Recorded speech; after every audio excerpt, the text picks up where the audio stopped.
Ketika kita memperhatikan alam semesta ini, maka kita akan sadar bahwa kita dikelilingi oleh keindahan yang berasal dari kehidupan makhluk lain selain kita yang hidup juga di alam semesta ini.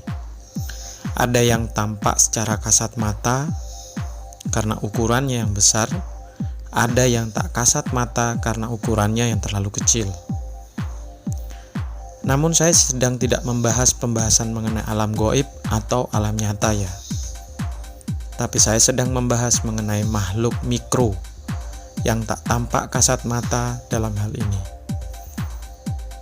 Kami menyebut mereka alam semesta mikroskopis. Halo para subscriber Okto Zulkarnain. Hari ini aku akan ngebahas mengenai mikroorganisme sebagai dasar pembelajaran mata kuliah keperawatan HIV. Tapi sebelum aku mulai penjelasannya, agar lebih semangat lagi, klik tombol subscribe dan like serta komen ya. Share jika ini berguna untuk kalian. Di bumi ini dihuni oleh berbagai jenis makhluk hidup, termasuk mikroba atau mikroorganisme.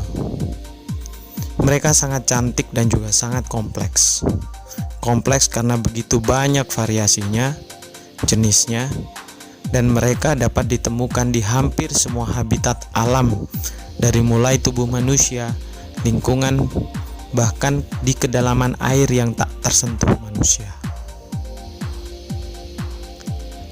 Organisme mikroskopis ini secara kolektif disebut dengan mikroorganisme. Meskipun ada yang memberikan penamaan lain pada mereka sebagai dampak kerugian yang diakibatkan mikroorganisme, seperti halnya istilah kuman pada iklan sabun atau hand sanitizer contohnya.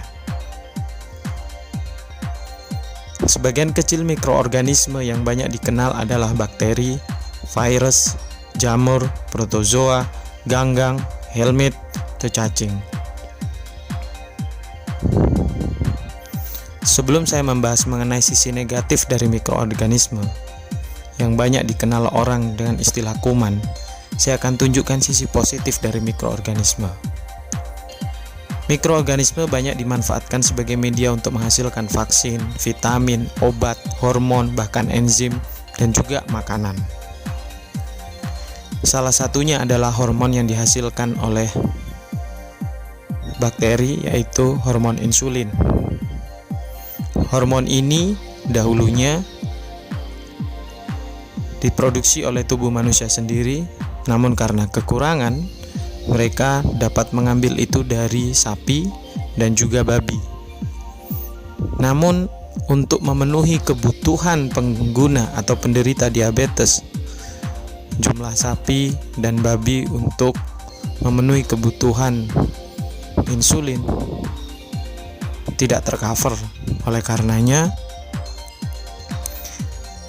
teknologi di bidang biologi menghasilkan sebuah teknologi termutakhir, yaitu transplantasi gen dari sapi yang awalnya memproduksi insulin, kemudian dimasukkan ke dalam plasmid bakteri, sehingga bakteri yang berkembang biak menghasilkan insulin. Jadi insulin yang sering kita gunakan atau digunakan para penderita diabetes, itu salah satu pemanfaatannya adalah menggunakan mikroorganisme. Dalam hal ini adalah bakteri. Yang paling sering ditemui lagi adalah pemanfaatan mikroorganisme untuk kehidupan kita dan makanan kita, yaitu untuk fermentasi. Salah satu contohnya adalah menggunakan atau yang sering kita makan adalah tape. Selanjutnya, sekarang kita akan ngebahas sisi negatif mikroorganisme. Jika kita tidak waspada dan tidak menjaga kebersihan atau higienitas. Salah satu jenis mikroorganisme yang sedang menggemparkan seluruh penjuru dunia, yaitu COVID-19, adalah merupakan jenis mikroorganisme berupa virus corona yang mengakibatkan gangguan pada saluran pernafasan yang disebut juga dengan pneumonia. Namun saya tidak akan ngebahas ini lebih banyak karena fokus saya hanya mengenalkan dasar tentang mikroorganisme pada bahasan mata kuliah HIV dan AIDS. Namun jika nanti banyak request untuk mengungkapkan apa sih COVID itu dan bagaimana sih corona bekerja, mungkin nanti saya akan buatkan videonya. Yang perlu digarisbawahi, mikroorganisme adalah makhluk hidup yang sama dengan kita, namun hanya berbeda secara ukuran dan kompleksitas organ yang dimiliki. Mikroorganisme juga akan mempertahankan dirinya dan selalu melakukan perubahan yang sering kita sebut dengan bermutasi. Contoh saja corona, beberapa kali menggemparkan dunia. Sebelum COVID-19, keluarga virus corona juga pernah menggemparkan China dengan munculnya SARS. Dan di Timur Tengah muncul juga keluarga dari corona, yaitu MERS. Artinya mereka selalu berevolusi dan melakukan perubahan untuk dapat menaklukkan lingkungannya, terutama menaklukkan tubuh manusia. Meskipun sebenarnya corona ini kebanyakan berada pada tubuh makhluk atau hewan yang berpindah menuju tubuh manusia. Mikroorganisme dapat merubah dirinya sesuai dengan tantangan yang dihadapinya. Salah satu destinasi yang paling menarik bagi organisme adalah tubuh manusia. Meskipun tantangan bagi mikroorganisme untuk bisa masuk ke dalam tubuh manusia lebih besar. Karena apa? Karena sistem pertahanan tubuh yang dimiliki manusia sangat kompleks. Mengapa tubuh manusia itu menarik bagi segala jenis mikroorganisme untuk dapat hidup di dalam tubuh manusia? Karena makhluk manusia adalah makhluk pemakan segala, omnivora. Meskipun demikian, fakta menyatakan di balik kompleksitas imunitas manusia, ternyata mikroorganisme masih mampu masuk dan mengakibatkan manusia itu sakit. Contohnya adalah Mycobacterium tuberculosis, Salmonella typhosa, virus HIV, kemudian corona, COVID-19, SARS, MERS, dan berbagai penyakit lainnya. Jika dilihat dari sisi ukuran terkecil, virus hanya mampu dilihat menggunakan ultramikroskopik karena ukurannya yang begitu kecil. Untuk virus HIV, ukurannya hanya 70 nanometer. Dan virus yang lumayan besar dengan ukuran dari deretan virus-virus yang umumnya kita temukan adalah poxvirus dengan ukuran 200 nanometer. Sedangkan untuk bakteri dapat kita lihat dengan menggunakan alat mikroskopik karena ukurannya jauh lebih besar, yaitu yang terkecil 1 mikrometer sampai dengan 50 mikrometer. Mikroorganisme yang merugikan tubuh manusia disebut juga dengan parasit. Mikroorganisme ini hidupnya menjajah tubuh targetnya. Artinya dia masuk dan makan di tubuh inangnya atau di tubuh targetnya. Kalau dia masuk ke dalam tubuh manusia, maka dia hidup dan makan dari tubuh manusia. Di antaranya fungsinya sering menyerang pada bagian permukaan tubuh manusia, termasuk kulit dan juga mukosa dan membran. Meskipun di situ begitu banyak sistem imunitas yang sudah siap siaga, namun pada kenyataannya ketika sistem imun manusia sedang turun karena faktor psikologi, karena faktor fisik, kecapean dan lain sebagainya, maka mereka bisa masuk.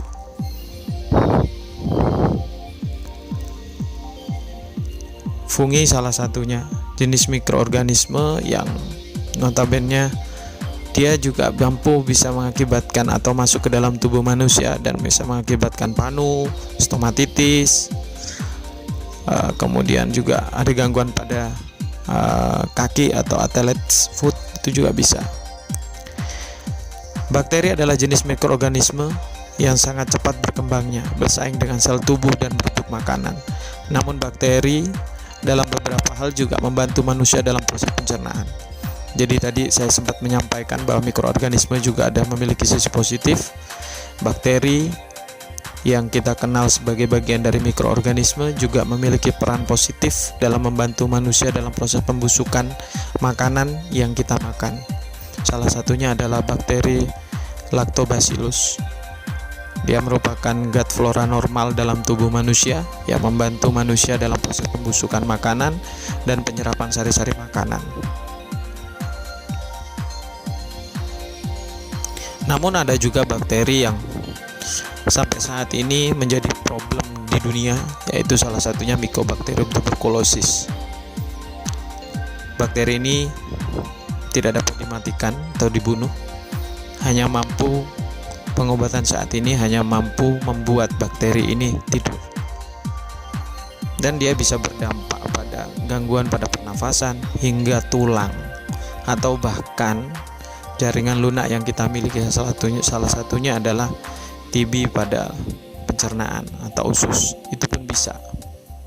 Ada juga Mycobacterium leprae, penyebab dari kusta. Nah, selanjutnya kita bahas mengenai virus. Virus ini merupakan organisme yang ukurannya paling kecil di antara mikroorganisme lain, sehingga kita butuh menggunakan mikroskop ultramikroskopis. Tidak bisa menggunakan mikroskopis biasa, kita harus menggunakan yang ultramikroskopis. Virus merupakan parasit intraseluler.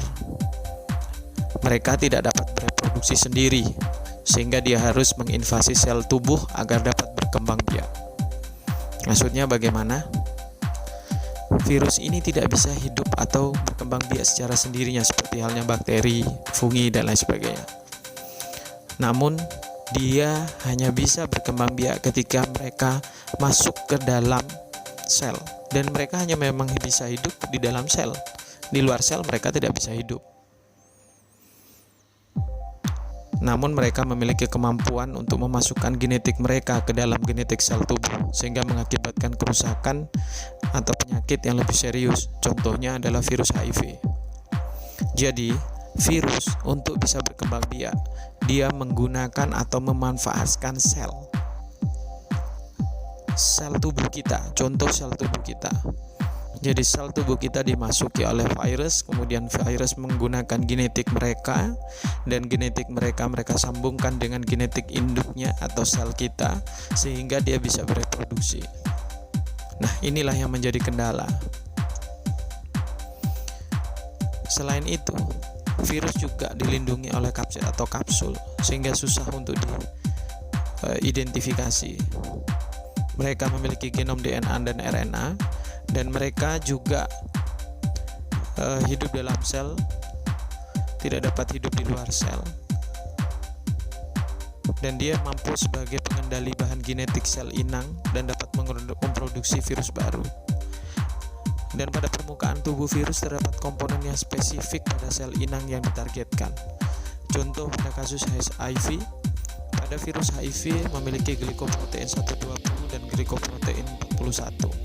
Yang spesifik reseptornya terdapat pada CD4, atau CD itu klaster diferensiasi 4. CD4, sehingga CD4 akan terjadi ikatan, atau virus akan mampu mengundang atau menghadirkan CD4 untuk mereka bisa membentuk sebuah ikatan. Dan ketika dia melakukan sebuah ikatan itu, maka CD4 akan dimasuki oleh, karena memiliki GP atau glikoprotein 120 dan GP41, maka virus ini mampu masuk ke dalam tubuh CD4 karena memiliki izin untuk bisa masuk. Ya, karena ada reseptornya, kemudian dia bisa masuk ke dalam tubuh sel CD4 ini, dan dia bisa bereproduksi virus-virus yang akan diperbanyak di dalam sel CD4. Sedangkan CD4 adalah bagian terpenting dari imunitas adaptif, terutama sel T, sel yang berfungsi sebagai sistem pertahanan tubuh manusia.